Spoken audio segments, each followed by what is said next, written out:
नमस्कार दोस्तों, मैं नाम क्या शूद्र आज आप सभी का एक बार फिर से बहुत बहुत स्वागत करती हूँ। दोस्तों, आज के अपने इस वीडियो में हम आपको लाभ हानि के 5 इम्पॉर्टेंट क्वेश्चन कराने वाले हैं, जो पेपर में हर साल कुछ इसी प्रकार के क्वेश्चन आते हैं। सीधा सीधा क्वेश्चन आपको कभी नहीं देता है। वो बात की बात हो जाए कि पहले सीधे सीधे क्वेश्चंस लाभ हानि के आते थे पहले के पेपर में। आपके नवोदय के पेपर के आप सालवर चाहे उठा के देख लीजिए, चाहे प्रैक्टिस सेट उठा के देख लीजिए, उसमें आपको लाभ हानि के सीधे सीधे क्वेश्चंस देखने के लिए नहीं मिलेंगे कि इतने में ख़रीदा, इतना का लाभ, इतने में बेच दिया, लाभ बताइए, लाभ प्रतिशत बताइए। तो ऐसे क्वेश्चंस अब आपको नहीं मिलने वाले। इस वीडियो में जो आपको 5 सवाल हल कराने वाली हूँ, कुछ इसी प्रकार के क्वेश्चंस आपको पेपर में देखने के लिए मिलेंगे। तो चलिए आइए इस वीडियो को हम लोग शुरू करते हैं। हाँ दोस्तों, अब वीडियो को अंत तक ज़रूर देखिएगा। वीडियो ज़्यादा बड़ा नहीं होगा, सोच सकते हैं 5 ही सवाल होगा, कितना लॉन्ग हो सकता है। और हाँ, यदि वीडियो पसंद आएगा तो वीडियो को एक लाइक करके हमारे चैनल को सब्सक्राइब करिएगा और बगल में आए बेल आइकन को ज़रूर प्रेस करिएगा। साथ ही साथ टेलीग्राम चैनल को ज्वाइन कर लीजिए, उस पर भी बहुत इंपॉर्टेंट क्वेश्चंस आते रहते हैं। ठीक है, चलिए आइए वीडियो को शुरू करते हैं बिना देर किए हुए। देखिए, पहला क्वेश्चन है हमारा कि एक फल विक्रेता 2 रुपये में 5 केले खरीद कर 3 रुपये में 4 केले की दर से बेचता है, उसका लाभ प्रतिशत। दोस्तों, यहाँ पे कह रहा है कि 2 रुपये में 5 केले। तो देखिए इसे हल कैसे करते हैं। तो मैं आपको नियम बताने वाली हूँ कि इसे नियम से कैसे हल करेंगे। कोई ट्रिक, कोई फार्मूला नहीं, ठीक है। देखिए, यहाँ लिखा हुआ है कि 2 रुपये में 5 केले, कितने? 5 केले। तो ऐसे लिखिए कि जब 5 केले 2 रुपये में, कितने रुपए में? 2 रुपये में, तो 1 केले 2/5 रुपये में क्या किया जा रहा है? खरीदा जा रहा है। तो हमारा ये 1 केले का CP आ गया, ठीक है। उसके बाद देखिए 3 रुपये में 4 केले की दर से, देखिए 4 केले 3 रुपये में, तो 1 केले 3/4 रुपये में बेचा जा रहा है। देखिए, 1 केले को 2/5 रुपये में खरीदे थे और 1 ही केले को 3/4 रुपये में बेच रहे हैं। तो आइए हम लोग पता करते हैं लाभ हुई है कि हानि। पता कैसे करेंगे? तो देखिए, यदि मैं इसको दशमलव में बदलूं तो यहाँ 0.4 आएगा, और इसको बदलूं तो यहाँ 0.7 आएगा। तो बड़ा कौन है? ये। तो जब क्रय मूल्य हमारा ज़्यादा हो और विक्रय मूल्य हमारा कम हो, तो ऐसी स्थिति में क्या हो सकता है? हानि हो सकती है ना।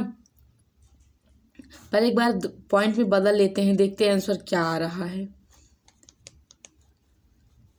इसे बदलेंगे तो 0.4, या इसे बदलेंगे तो 0.7। यानी देखिए, 40 पैसे में खरीदे थे, 70 पैसे में बेच रहे हैं, तो लाभ हो रहा है ना।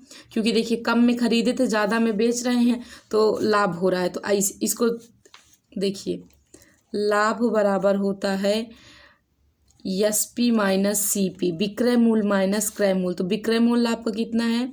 3/4। क्रय मूल्य कितना है? 2/5। चलिए इसको हम लोग लासा लेते हैं, 20 आ जाएगा। 4 पंजे 20, 15 माइनस यहाँ 5 24, 5 4 दूनी 8, इतना आ गया।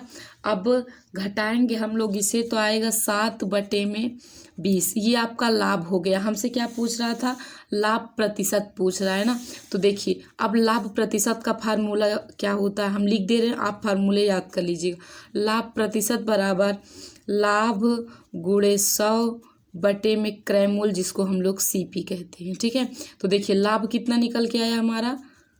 7/20 गुणे 100। CP कितना है? आइए देख लेते हैं। ये एक वस्तु पे लाभ है, ठीक है। CP कितना है? 2/5 है। तो यहाँ रखते हैं 2/5। अब आइए इसे हल करते हैं। 7/20 गुणे 100 ऐसे हो जाएगा, और ठीक है, इसको काट देते हैं। तो यहाँ आ जाएगा 7 बचे 35। अब इसके नीचे बचा हुआ है, इतना किए। अब इसके आगे हल करेंगे तो हम मान लेते हैं 35 के नीचे 1, और ये जो बड़ा सा बटा है ये भाग में बदल जाएगा यहाँ, और फिर उसके बाद 2/5, ठीक है। अब चलिए इसे हल करते हैं। अब भाग को हल करते हैं तो गुणे का चिन्ह आ जाता है, संख्याएं पलट जाती हैं, ठीक है। ये आ गया। उसके बाद चलिए अब इसे हम लोग हल करते हैं। तो जब इसे हम लोग हल करेंगे तो यहाँ आएगा 55 25 हासिल 2 पंक्तियाँ 15, 16, 17। अब चलिए 2 से डिवाइड करते हैं। 2 8 16, 1 बचा, 2 7 14, दशमलव में जाएगा, 2 पंजे 10। ठीक है, चलिए आइए अब आगे देखते हैं। तो देखिए यहाँ पे आंसर हम लोग का कितना आ गया, 87.5 आ गया। यानी इतने प्रतिशत का उसे क्या हुआ फ्रेंड्स, लाभ हुआ। तो ऑप्शन में देखिए पहला ऑप्शन में हमारा लिखा हुआ है 87.5 हमारा करेक्ट आंसर हो जाएगा। चलिए सेकंड नंबर प्रश्न को हल करते हैं।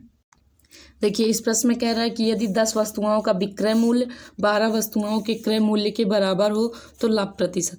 लाभ प्रतिशत यहाँ भी हमसे पूछा। देखिए 10 वस्तुओं का विक्रय मूल्य, 12 वस्तुओं के क्रय मूल्य, इसको क्या कह रहा था, विक्रय मूल्य। तो इस प्रकार की जब सवाल को हल करने लगी तो 10 को क्या बोला था यहाँ पे, विक्रय मूल्य। तो आप उल्टा मान लीजिए, इसे मान लीजिए क्रय मूल्य। और 12 को क्या बोला था, 12 को क्या बोला था, क्रय मूल्य ना। तो इसको भी उल्टा करिए, अब इसको भी क्रय मूल्य कर दीजिए। अब बताइए 10 का खरीदे थे, 12 में बेच रहे हैं, कि लाभ हुआ। और लाभ बराबर होता है SP माइनस CP। तो 12 माइनस 10 यानी लाभ कितने का हुआ, 2 रुपये का। अब लाभ प्रतिशत निकाल लेते हैं। तो लाभ प्रतिशत बराबर होता है लाभ गुणे 100 बटे में क्रय मूल्य। क्रय मूल्य हमारा कितना है, 10। तो 1 0 से 1 0, 2 दाह में 20। यानी कितने प्रतिशत का लाभ हुआ फ्रेंड्स, 20% का। ठीक है, इस प्रकार की सवाल देखिए आप कैसे हल करेंगे, फिर बता रहे हैं। जैसे यहाँ बोला था कि 10 वस्तुओं का विक्रय मूल्य 12 वस्तुओं के क्रय मूल्य के बराबर है। तो आप जो दिया रहेगा उसका उल्टा मान लीजिएगा। विक्रय मूल्य दिया रहे तो उसे क्रय मूल्य मान लीजिए, क्रय मूल्य दिया रहे तो उसे विक्रय मूल्य मान। जब ऐसा प्रश्न आपको दिखे कहीं पे तब खाली इस प्रश्न के लिए यह नियम लगेगा। चलिए आइए तीसरा नंबर क्वेश्चन देख लेते हैं।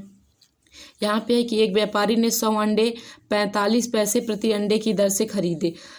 45 पैसे प्रति अंडे मतलब दोस्तों एक अंडा 45 पैसे का। ठीक है, तो 100 अंडे 45 गुणे 100 यानी 4500 पैसे का। कितने का, 4500 पैसे का। फिर देखिए क्वेश्चन में उसने उसमें से 10 अंडे टूट गए। देखिए 100 अंडे थे, 10 अंडे टूट गए। अब जो 10 अंडे टूट गए उसे हम लोग निकाल देते हैं। तो अब बचे कितने, 90। फिर कह रहा है कि शेष उसने, देखिए शेष अंडे उसने 50 पैसे प्रति अंडे मतलब एक अंडे अब वो 50 पैसे प्रति अंडे की दर से बेच दिया। ये खरीदा था, ये हमारा CP था। अब एक अंडे 50 पैसे का, तो 90 अंडे। देखिए 9 पचे 45, पीछे 2 0। ठीक है, अब इतने में बेच दिए। सोचिए 4500 पैसे का खरीदा था, 4500 पैसे का बेच दिया। लाभ कितने का हुआ, जितने में खरीदा था उतने में बेच दिया, कोई लाभ नहीं। लाभ क्या हो गया, अगर हम SP माइनस CP करेंगे तो 4500 माइनस 4500 इक्वल 0। लाभ तो 0 आ गया। अब लाभ प्रतिशत जब हम निकालेंगे तो लाभ प्रतिशत बराबर, देखिए लाभ गुणे 100 बटे में क्रय मूल्य। क्रय मूल्य कितना है हमारा, 4500। ठीक है, अब यहाँ भी फिर 0 बचा, आ जाएगा 0 बटे में 45। तो 0 बटे में 45 आंसर फिर 0 आ जाएगा। तो कितने प्रतिशत का लाभ हुआ फ्रेंड्स, 0% का। कोई ना लाभ हुआ ना कोई हानि हुई। ठीक है, इस सौदे में उस व्यापारी को कुछ ना लाभ हुआ ना हानि हुई 10 अंडे टूटने के बाद भी। आई होप कि आपको ये सवाल समझ आई होगी। चलिए आगे देखते हैं। देखिए अगली सवाल हमारा दिख रहा होगा कि राम ने एक वस्तु 80 रुपये में खरीदकर 10% लाभ लेकर मोहन को बेच दिया तथा मोहन ने 10% का घाटा सहकर उस वस्तु को नरेंद्र को बेच दिया। नरेंद्र ने वह वस्तु कितने में खरीदी। देखिए राम के पास कोई वस्तु है, उसने उसे 80 रुपये का खरीदा था। किसने खरीदा था, राम ने खरीदा था। ये राम का क्रय मूल्य कितना है, 80 है। अब राम 10% लाभ लेकर मोहन को बेच देता है। ठीक है, तो हम ये निकाल लेते हैं कि राम का विक्रय मूल्य क्या है। देखिए अब राम ने खरीदा इतने था, अब 10% लाभ लेके बेच रहा है, तो राम बेच कितने में रहा है ना। तो इसके लिए विक्रय मूल्य का फार्मूला होता है विक्रय मूल्य बराबर क्रय मूल्य गुणे 100 plus minus profit oblique loss बटे में 100। तो देखिए क्रय मूल्य राम का कितना था, 80 रुपये था। 10% का लाभ ले रहा तो 100 में 10 जोड़ेंगे तो 110 बटे में 100, 10 से 10, 10 से 10, ठीक है। यहाँ कितना आ गया 88, यानी राम ने इतने में बेचा। तो ये बताइए मोहन ने खरीदा कितने में? राम ने जितने में बेचा मोहन ने उतने में खरीदा। ये राम का विक्रय मूल्य है, लेकिन यही मोहन का क्रय मूल्य भी है, क्योंकि राम हमारा बेचने वाला था। 88 है, ठीक है। क्या है ये? मोहन का क्रय मूल्य है। तो अब देखिए मोहन 10% घाटा सही कर उससे नरेंद्र को बेचता है। तो अब ये देखिए मोहन ने बेचा कितना, तो फिर यही विक्रय मूल्य का फार्मूला। तो विक्रय मूल्य बराबर क्रय मूल्य गुणे, देखिए अब यहाँ पे 100 प्लस माइनस करेंगे क्योंकि उसे हानि हो रही है 10%। तो 100 में से 10 जाएगा, बचेगा 90 बटे में यहाँ क्या 10, 10 से 10। आप चलिए इसे गुणा करते हैं। 9 8 72, यहाँ 2 हासिल 7, फिर 9 8 72, 72 7 क्या हो जाएगा 79 बटे में क्या है फ्रेंड्स 10 है। तो अब एक अंक के बाद दशमलव लगा दीजिए, यानी मोहन ने इतने में बेचा, ठीक है। ये मोहन का विक्रय मूल्य। तो मोहन जितने में बेचेगा उतने में ही नरेंद्र खरीदेगा, क्योंकि मोहन नरेंद्र को ही बेच रहा था। तो मोहन ने इतने में बेचा, नरेंद्र ने इतने में खरीद लिया। हमसे कह रहा था कि नरेंद्र ने उस वस्तु को कितने में खरीदा, तो नरेंद्र ने उस वस्तु को 79.20 रुपये में खरीदा, ठीक है। ये सवाल भी थी, बहुत इंपॉर्टेंट है, आपके लाभ हानि चैप्टर से थी। अब उसके बाद 5वां नंबर क्वेश्चन देखिए कि एक ठेले वाले ने कुछ नींबू 25 पैसे में 5 की दर से, ठीक है। देखिए फिर मैंने आपको बताया था जब इतने पैसे में इतने की दर से, तो ऐसे में आप करिएगा क्या कि वस्तु को आगे रखिए। 25 पैसे में 5 की दर से, मतलब 25 पैसे में 5 नींबू। तो अगर 5 नींबू 25 पैसे में, तो एक नींबू 25 बटे 5 काट दे तो 25, यानी एक नींबू 5 पैसे का खरीदा उसने, ठीक है, खरीद रहा है। उसके बाद 30 पैसे में 3 की दर से, मतलब दोस्तों कि 3 नींबू 30 पैसे में बेच रहा है। तो अब एक नींबू 30 बटा 3, यानी एक नींबू 10 पैसे में बेच रहा है। किस में बेच रहा है? 10 पैसे में बेच रहा है। एक नींबू खरीदा 5 पैसे का था, एक नींबू बेचा कितने में? 10 पैसे का। तो उससे लाभ कितने का हुआ? 5 पैसे का। लाभ कितने का हुआ फ्रेंड्स? सोचिए, आप कोई वस्तु 5 रुपए की खरीदते हैं, 10 रुपए की बेच देते, तो आप कहेंगे मेरा पूरा 5 रुपए का फायदा हो गया। तो यहाँ लाभ कितना आपका निकल के आएगा? 5 पैसा। लेकिन हमसे लाभ प्रतिशत, उसका लाभ प्रतिशत पूछ रहा था। तो देखिए लाभ प्रतिशत का फार्मूला होता है लाभ प्रतिशत बराबर लाभ कितना था हमारा? 5 गुणे 100 बटे में क्रय मूल्य कितना है? 5 पैसा। 5 से 5 कट गया, उसे लाभ कितने का हुआ? पूरे 100% का। तो राइट आंसर हमारा क्या हो जाएगा? B number option. तो दोस्तों ये वो 5 सवालें थी जो आपके लाभ हानि चैप्टर से अब पेपर में अक्सर आती रहती हैं, आपके लिए बहुत ज़्यादा इंपॉर्टेंट थी, इस वजह से मैंने इस सवालों को कराया है। तो दोस्तों यदि वीडियो आपको पसंद आया होगा तो वीडियो को ज़रूर लाइक करिएगा, साथ ही साथ शेयर भी करिए अपने अन्य दोस्तों के साथ, ताकि उन तक भी इन सवालें पहुंच सके। और कमेंट करके बताइए कि आपको आगे किस टॉपिक पे वीडियो चाहिए, या फिर क्या कैसे जो बातें नहीं समझ में आ रही, जो आप कुछ नया चाहते हैं, ठीक है। तो आप कमेंट बॉक्स में बताइए, मैं सबके कमेंट पढ़ती हूँ। अभी के लिए फ़िलहाल चलते हैं। जय हिंद, वंदे मातरम। मिलते हैं अपने अगले वीडियो में कुछ और इंटरेस्टिंग पॉइंट लेकर।